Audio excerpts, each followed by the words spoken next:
certificate services or certificates in general can be your biggest ally, but also the biggest vulnerability. So if you want to know more about why that is and what you can do about it, then definitely have a listen.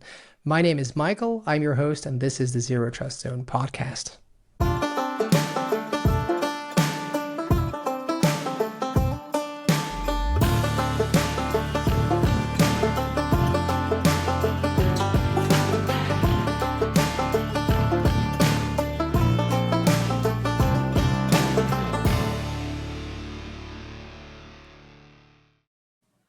So today I'm joined by Jake. For those who don't know Jake, and shame if you don't, he's well known in the community, right? He's been around for a while, but there is one thing that he's really well known for, and that is a tool, which I will let him talk about himself, that helps you make certificate services much more secure. But before we do, Jake, welcome. Hey, what's going on, Michael? Hey, I'm happy to have you on the show, and thanks for accepting the invitation. How could I not? I met you at HIP, and I believe you walked up behind me in the speaker's room, and I was checking in, and you said something like, "Wait, you're Jake?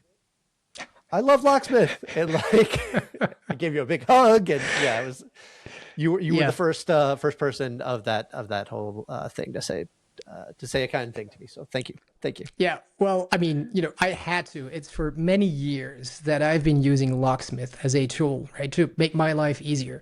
So I always said, if I see someone who makes my life easier, that the very least you can do is show some gratitude. It's kind of what, why I walked up to you and said, hey, I have to do this. Like, you follow people on LinkedIn, Twitter, and all that stuff. And so you know them, but you don't really. I'm really glad that we, kind of got to hang out and say hi to one another at HIP. But absolutely, yeah. Reminiscing aside, we're here to talk shop and talk about certificate services, right? And so before we talk about all the good and the bad things, could you share a little bit what it is that you do on a daily basis and how you got into certificate services in the first place? Because some people might think that's an odd choice. Absolutely.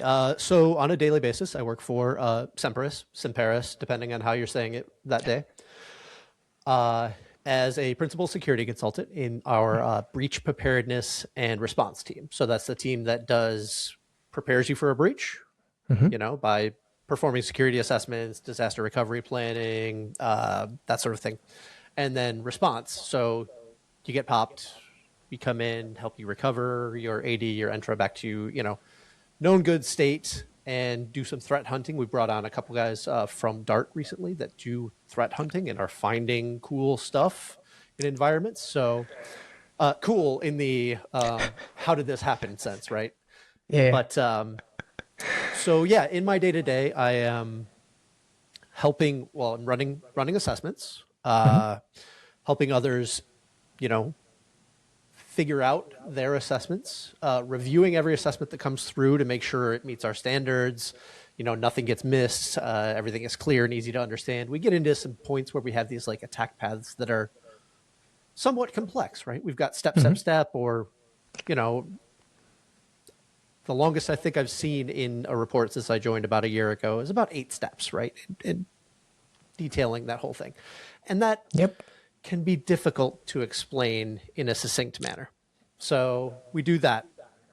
Okay. And then work on tooling behind the service, the preventative services, specifically the Active Directory services. And then I get to talk to fine people like you occasionally and go out and talk to people in the world as well as sort of a marketing resource. So, and share some of the passion. I mean, I can imagine that you've single-handedly converted a lot of people to actually start liking certificate services again. I don't know about liking, but yeah, well, in some shape, way, or form, right? So, an interesting thought while I was kind of preparing, half-baked the steps for going through the episode today. I kind of realized that I've been around for a while. I've always been an exchange/identity guy, moved to security, and when I started out, ADCS or certificate services, PKI in general, was a really big thing, and it's never really gone away except for the talks about it. Like the past couple of years, no one really talked about PKI, no one really talked about ADCS, and I kind of figured about a year ago, it kind of the noise was there again. People start talking about it again, rightfully so. Any idea why that is? Well, I mean, to me, it really blew up in the. So I like to straddle the defensive and offensive line, right? And in 2021, the folks at SpecterOps released their certified pre-owned paper. You're aware of this paper. Yep. And offensive folks ate it up and were just like, cool, new toys to play with, right? Attack, attack, attack, attack. And I immediately was like, well, I don't understand these offensive toys. They're not, that's not how my brain thinks. And so I started thinking about it from a defensive approach. And I think what it is it's just, it takes several years for defenders to come up with detections and protections for things that are consistent, reliable, don't break production. You know what I mean? Like it just takes some time. And now we are back at that point where the pendulum has swung. Now defense is kind of swinging back into place. That's the way that I'm seeing it. How about you? What are you thinking? Well, so interestingly enough, I'm not sure if it's tied to Active Directory. Well, it is, but to the fact that Active Directory kind of is having a second life. Like in 2017, 18, 19, everyone's like, yeah, AD's dead. There is no real development going on, and everyone's looking at the cloud. And as you look to the cloud, why do you even need a PKI on premises? Do away with it. Plus, it can be complex. It can be tedious to maintain. There's a lot of cost. You have to think twice before you run your own PKI, and all that sort of stuff. So everyone was really looking towards cloud, and that's the only thing they saw. And I kind of feel that the past year, maybe a little more, a little less, people start realizing, hey, this AD stuff is not going to go away lightly. And there are real good benefits to having a PKI. Now, doing it right is hard, and that's where it typically starts to go wrong, because lots of people did it, but not right. And so they feel like, hey, we don't want to do away with this. We need it for whatever reason, and we'll talk about some of the use cases later. And so I feel they're giving it, again, the attention it deserves to do things right, even though we now start to see alternatives, hosted even by Microsoft, like Cloud PKI, which is by no means it's an alternative, but not a complete alternative. Doesn't have the same functionality, doesn't have the same integrations, blah blah blah, as an on-premises PKI. And so I think maybe there's a mind shift. People, realizing this is not going to go away. That picked up the conversations again. It's just a hunch, a gut feeling. So you're thinking it's more the whole like almost the re-on-premming that is happening in some industries and whatnot. It's just kind of like, hey, this is happening again. So I wouldn't go as far as saying it is re-on-premming or going back on-prem. Making up new words over here. Yeah, we are, aren't we? It's more the awareness of the strength. Like, sure. Before we started recording, we had a quick chat about the benefits of cryptographics, right, and how that benefits strong, or how cryptographics make strong authentication. And so, in an attempt to move towards pass keys, FIDO keys, and everything else, people rediscover, I guess, that CBA is basically the same thing. It's existed for 25 plus years. It's just a different form. And they're like, oh, well, hold on. We can do this as well, right? It gives you the same level of protection. And in some cases, I even prefer CBA over passkeys and FIDO keys because, there are good, form factors and other, especially if you're in a hybrid deployment, where it just makes sense. For sure. So, yeah, I think, we said a lot of things in 5 minutes time. So let's take a step back, right? Anyone who's been listening for 5 minutes and has been wondering what the F are these people talking about? ADCS. Give me the 2-minute spiel of what it is, why people care, and why you have it in the environment. So ADCS is Microsoft's take on a public key infrastructure. And like every Microsoft product, it shows you enough, or, kind of simplifies things, makes it easy to use. And it is really easy to have a PKI stood up in your environment if you're using ADCS. It's like 5 minutes. not even 5 minutes. Like next, finish, configure, you're done. And so that makes it, everywhere. It is everywhere. Like 95% of environments that I've seen. But like most Microsoft products also, they surface just enough functionality to shoot yourself directly in the foot, right? You can, and then there's tons of hidden complexity too, that when you start to dig into things that is just not visible unless you know where to look. And so that being said, I think the whole like templating idea, so anybody that's ever worked with, a public PKI needs to create certificate signing requests and things, like you have to provide all this information and make sure you're selecting the right options and all this stuff. That can be complex for a user that just wants to sit down at their computer and like authenticate with a certificate. It does the job that it was built to do really well, just like Active Directory does the job that it was built to do really well. And almost too well in that it just keeps working even when it's very poorly configured and maintained. So yeah, did I go over 2 minutes? Did I make it? Oh no, this is wonderful. And you kind of hit the home run there, because I really, really wish that sometimes Microsoft hadn't figured out the next finish approach. Because I kind of get it, right? They want to get a product out there and they want to get people to use it and see the benefits of it. But by doing so, by oversimplifying stuff, they take away the complexities which are sometimes absolutely necessary in order to guarantee correct configuration and so forth and so on. So they take the one size fits all, but there's a bunch of problems with that. And then ultimately you'll end up with a working ADCS environment. But the ones that are, like Swiss cheese, full of holes that can be abused against you, and which attackers seemingly seem to love because it makes it so easy. Also because of exploitation tools and stuff to actually get from A to B. So now that we did talk about exploiting ADCS, can you share a little bit about the typical, like, when I start talking about certificate services to people, and I start talking about the different escalation paths and so forth and so on, and ESE 1, 2, 3, and they're like, well, hold on, what are you talking about? Eyes just glaze right over, right? Yep. Can you kind of break it down? Like, how do we get from ESE 1 to ESE, God knows where we are today? What does that actually mean? And so what are the things that people have to pay attention for? So ESC is short for escalation path, etc. That's the way that I typically refer to it, as escalation path, because it's not always a direct, vulnerability, et cetera. Like there's things that need to be done. There are steps that need to be taken. Those were all defined back, as we mentioned, back at Certified Pre-Owned. They came out with 8 ESCs. And I just talked to Will and Lee last week in preparation for the article you mentioned earlier.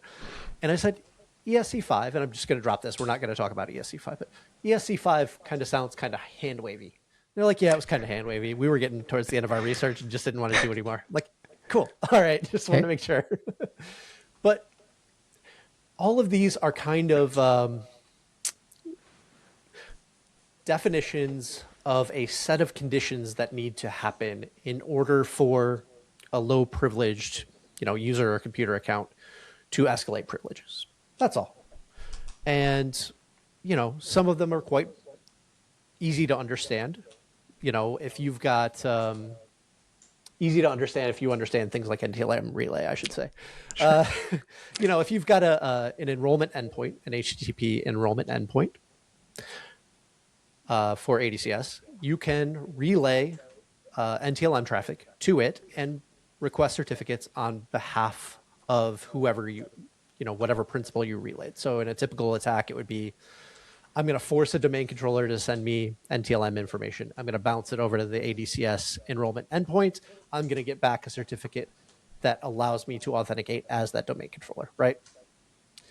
And then there are some more esoteric ones where, we get into ESC 14, which has like 4 or 5 different moving parts, and depending on the exact configuration of each one, it may or may not be risky, or how risky it is.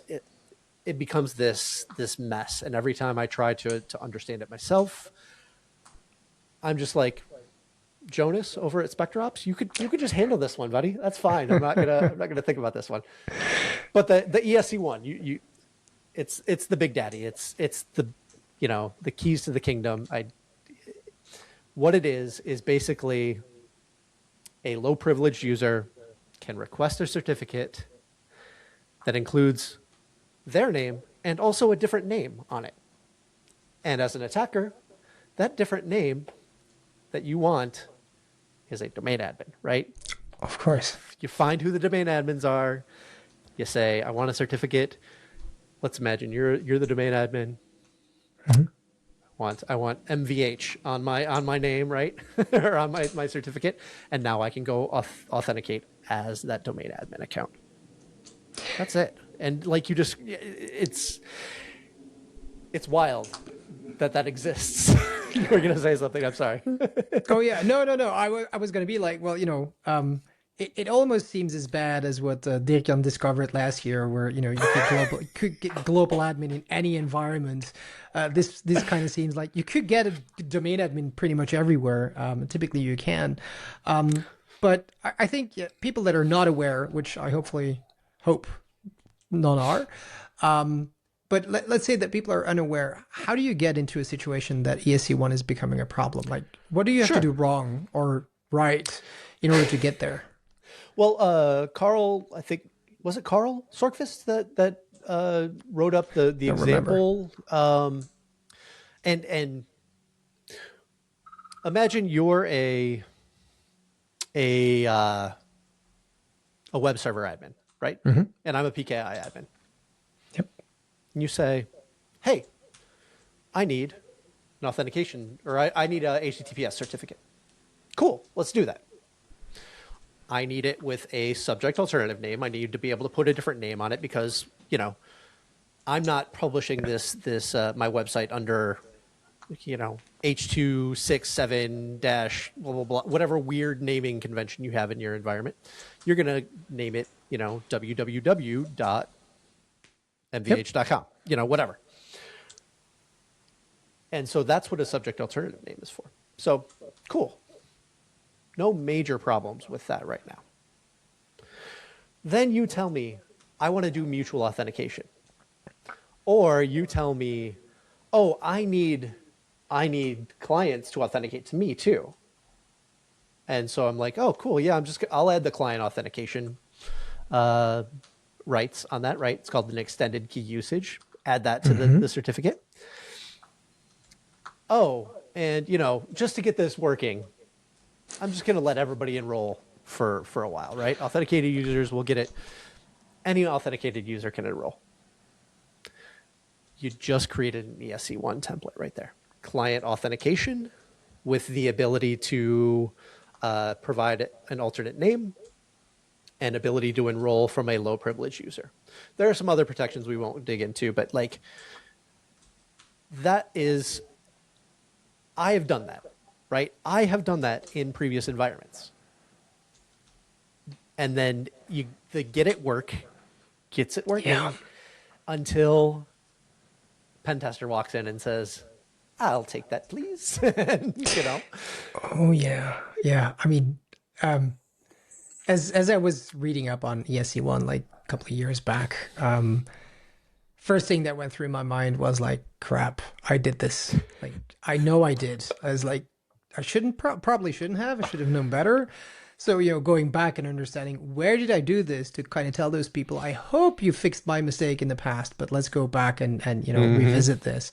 Because up until the paper came out and kind of really explained it in more detail, it kind of made sense in certain. I mean, it didn't. It's like let's just do this. It'll work and we'll fix it afterwards, which never happens, right? Yeah. It is all too easy to get in such a situation. However,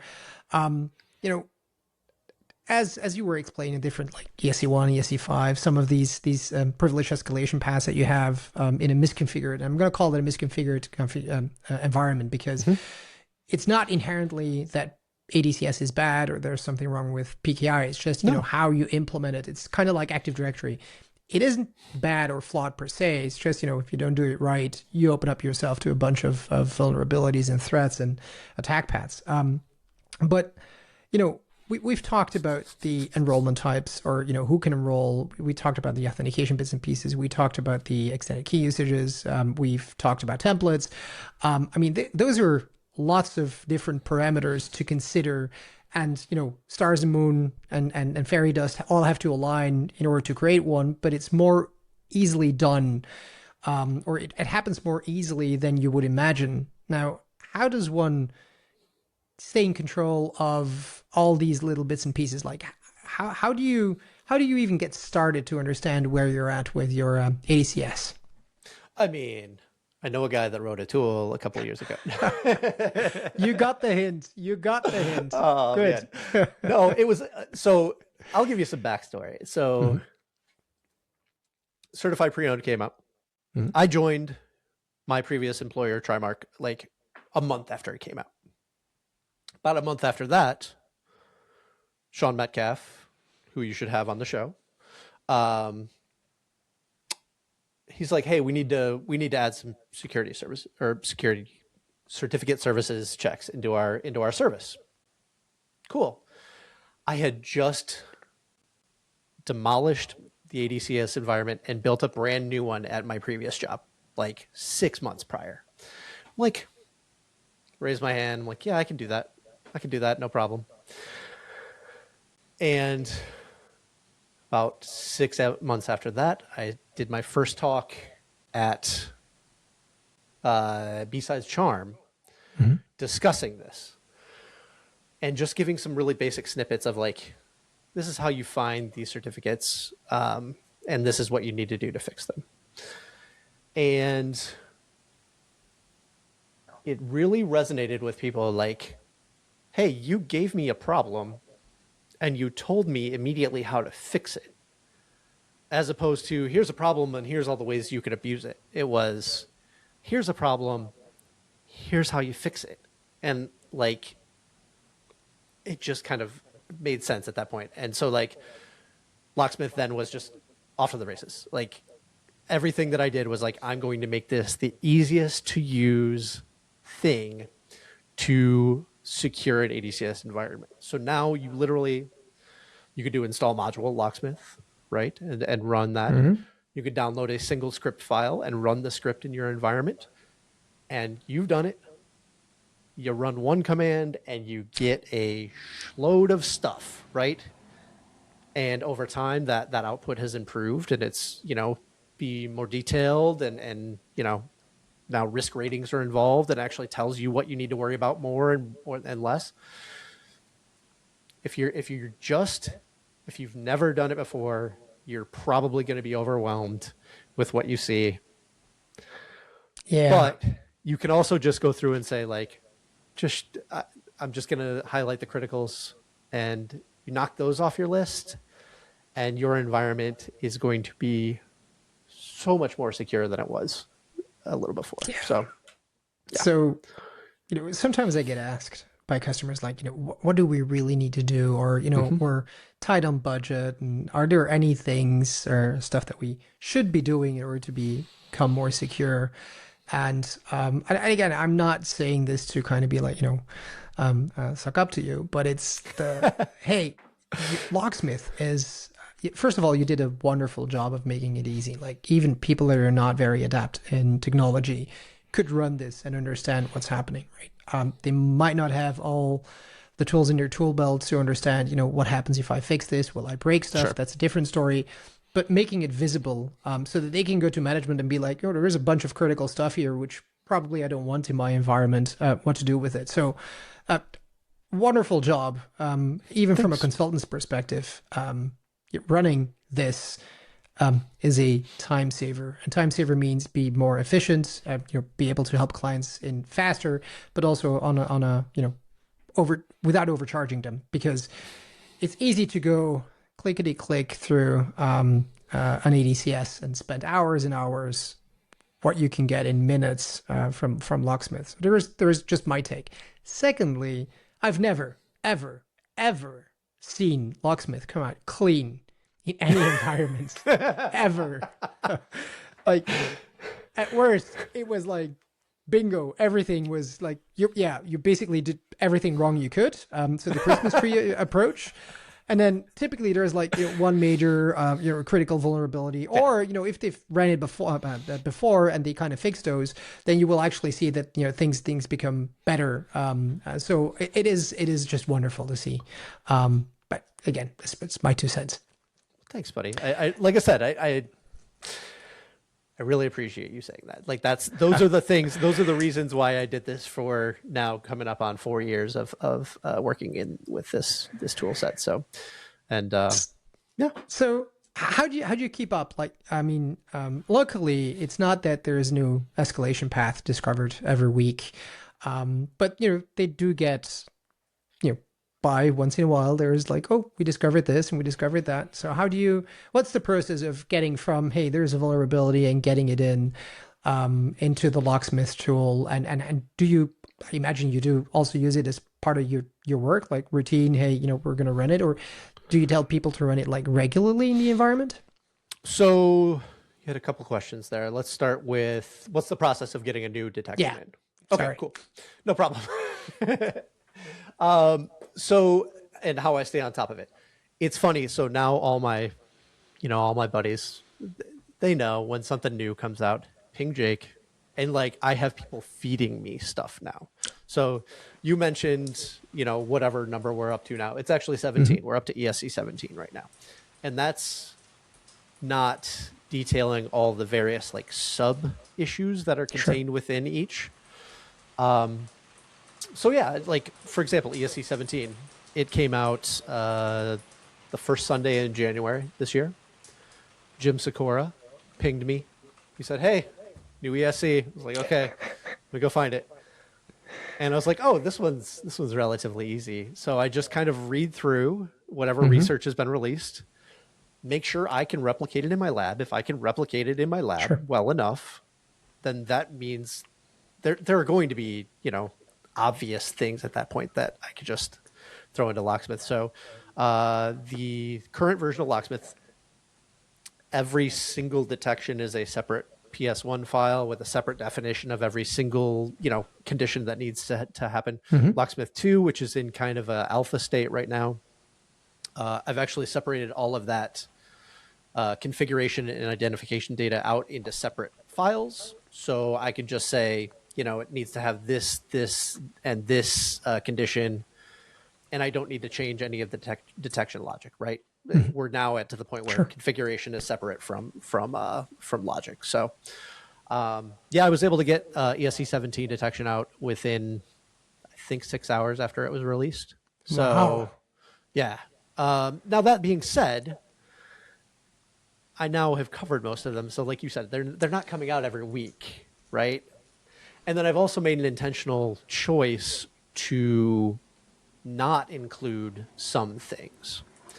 ESC 10, for example, was released by Oliver Lyack like in 2022. It requires a really specific configuration on both your domain controllers, and you have to be not fully patched on things in order for it to even. That to me is probably it's too far of a stretch. Yeah. Too far of a stretch. Yeah. The one that I don't know how to pronounce his name from M2 Trust. Joachim? I don't know. It's German, so that's probably not right. That's a very very Spanish pronunciation. But ESC 12, right? That one is about being able to pull a private key off of a Yubico hardware security module. Like, yeah. Well, you'd have to have these HSMs, and then obviously, it's very specific too. Very specific, not interested. And like I talked about earlier, the ESC 14, right? I'm sorry, you present a matrix to me with like 18 different options on it. My brain just kind of explodes and I move on. But yeah, it's also a thing that I just enjoy. I enjoy digging into on the weekend, right? I'm sitting on my couch on a Saturday morning. I got a coffee. I'm poking around. It's fun. Yeah. Well, I mean, typically most community tools and initiatives, there has to be a fun element. If not, I'm afraid not a lot of people would be doing this. Yeah, absolutely. So, I mean, lots of ADCS, obviously, and it's kind of normal that we kind of talk about that, but I want to bring it back to cryptography in general. Sure. Because ADCS is just one part of PKI. We get alternatives, and probably over the next couple of years, PKI in the cloud is going to become a more prevalent element, and other PKI providers like the DigiCerts of the world and the Global Cert and whatnot, they already have their offering or had their offerings for years. But how do you kind of see that evolve from here on with adoption of cloud and doing security in the cloud and stuff? So I've been getting that question for about 4 years now. Since I gave my first talk, I literally had somebody asking me about that in the first time. And I was like, at that time, I was thinking run away from ADCS as quickly as possible. Go to these cloud providers. Yes, that is the correct path. They are going to be much more, they've got teams of folks working on making sure that their stuff is secure, right? There's always the benefit of going with the larger provider. They've got a team.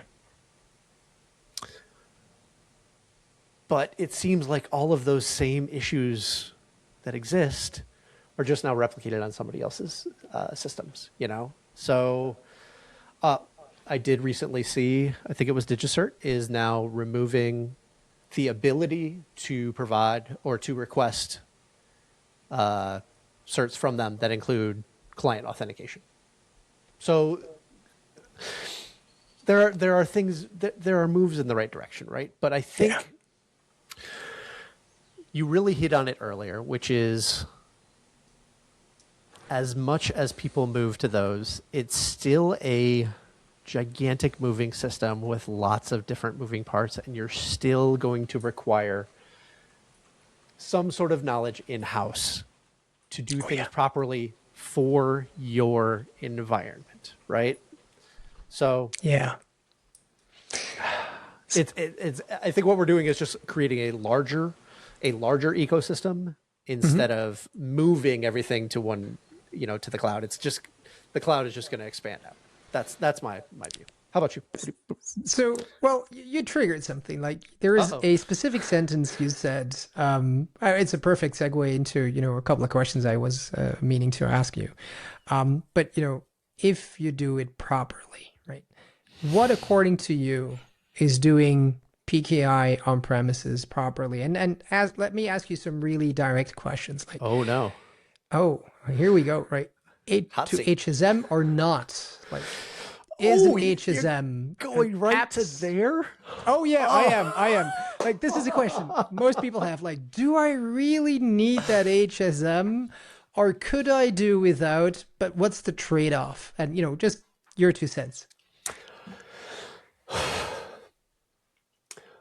I don't think you need an HSM in many situations, because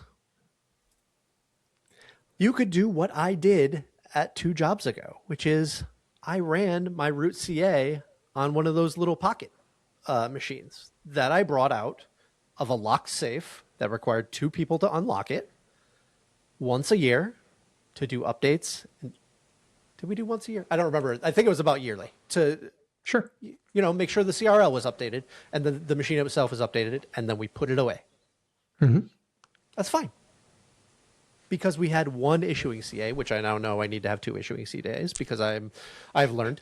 But I had 1 there, and I wasn't replacing that issuing CA unless it got compromised or we needed to build a new one. So that's fine.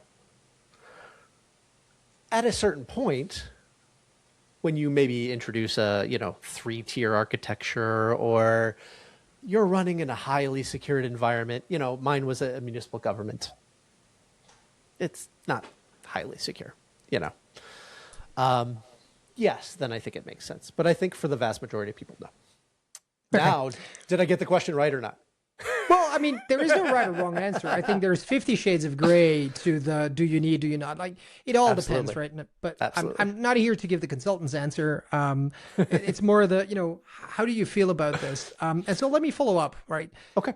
When you say, HSM doesn't always make sense, which I wholeheartedly agree with, if you do have or need or think you need an HSM, what's the difference between a $20,000 Thales HSM and the $600 YubiKey HSM USB key? And why should we pay $19,000 more?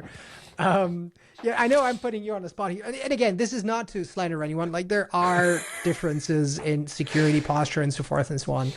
But, sometimes people just wonder, hey, I can get these USB keys that kind of are HSM-alike stuff. Is that the compromise if I don't want to spend that much more money for a professional enterprise military grade security stuff? So honestly, if you're going to go with an HSM, that means you probably have some very, very valuable assets to protect. And really at that point, is that $19,000 that much of a spend? To me, screw it. If you're going for it, go hard. Yep, that makes total sense. So here's another one, right? Doing things properly. You briefly mentioned a thing called a 3-tier architecture. Now, there are people who will fight till the death to be like, well, you need at least this. You need the offline route. You need 2 issuing CAs. You need this, blah, blah, blah. What do you actually need? Like what if you want to do it right, but you want to keep it small and compact? What's the absolute minimum that you would recommend anyone implement to do it properly? Sure. Fully offline, non-domain joined root.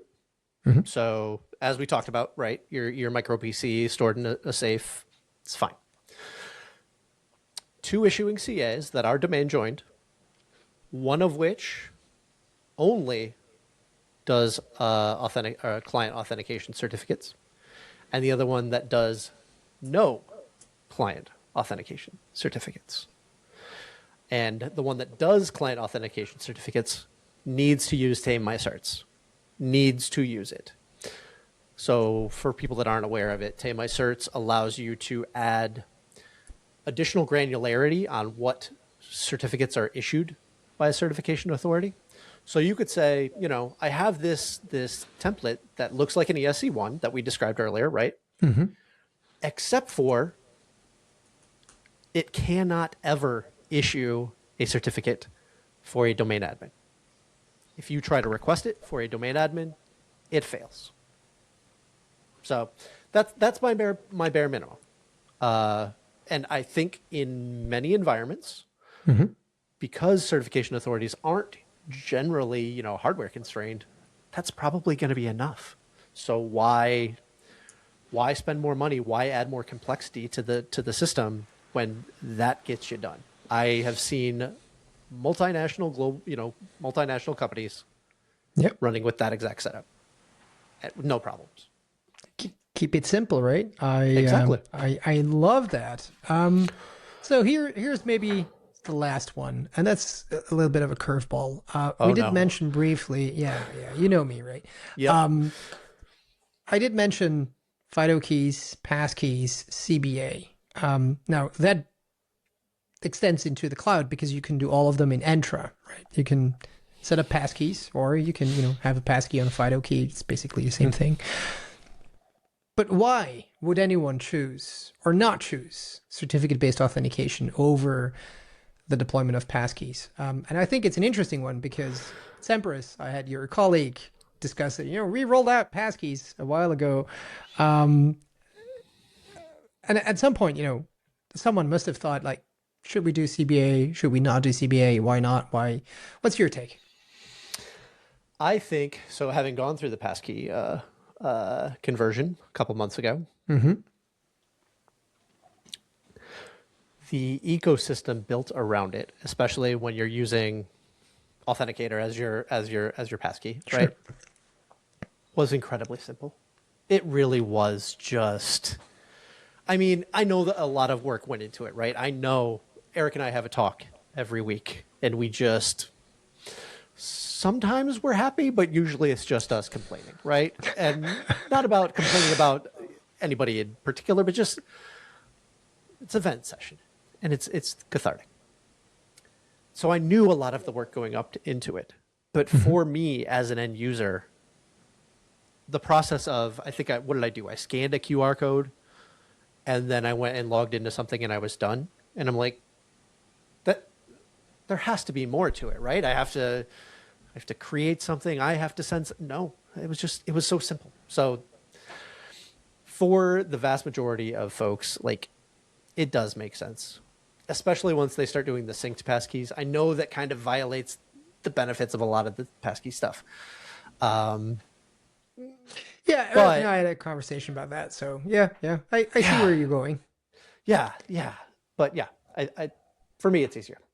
I mean, being a local admin and having certificate-based authentication basically means you have syncable passkeys because right. You can export them, right? Which I've seen all sorts of odd stuff like, this is more secure. Well, not if you make them exportable from the machine and everyone's local admin, then they can basically go anywhere.